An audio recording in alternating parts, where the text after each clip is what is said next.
Galveston, it is wonderful.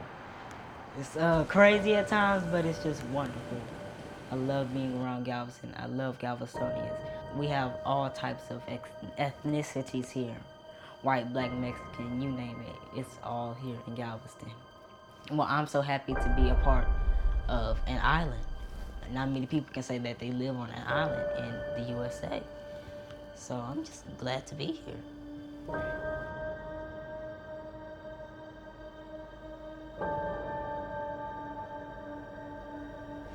To hurricane force, so just be aware of that.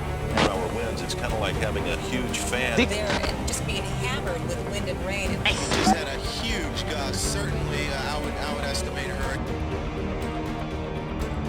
The house started shaking then. I didn't notice the house shaking until the second half of the story.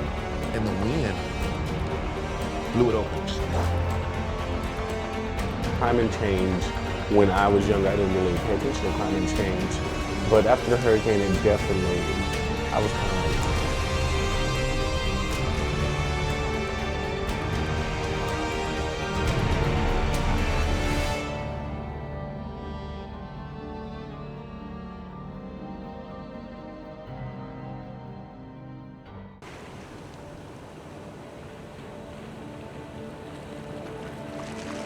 I'm Leon Phillips, born and raised in Galveston, Texas in 1948. Galveston is 37 miles all the way around. The main industry here in Galveston is tourism. We have a historical downtown Strand area. A lot of tourists come to just walk up and down the Strand. I haven't been to this place since Ike hit, so it brings back a lot of memories.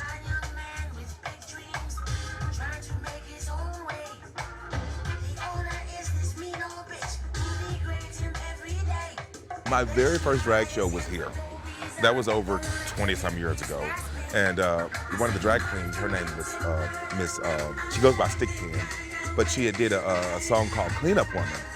And she said, hey girl, I need somebody to back me up. So I came out in a long robe with the broom and the little duster and stuff.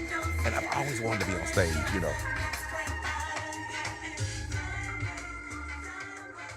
My partner and I, we stayed during Ike. Didn't know that it was gonna be bad, you know, than what it actually was.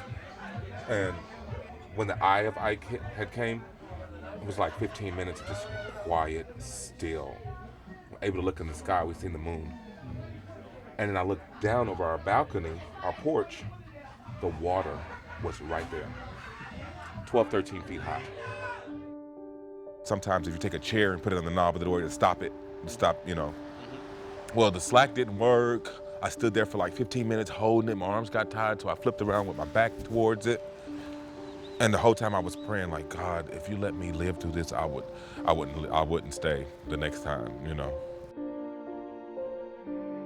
When I came back and found out that my house had burned down to the ground, that made me really sad because I had all my photos, my toys, my videos, everything that I had was inside the house and it burned down to the ground. At being in the second grade, what would you say going through that time? That made me feel sad to know that everything that I had was gone.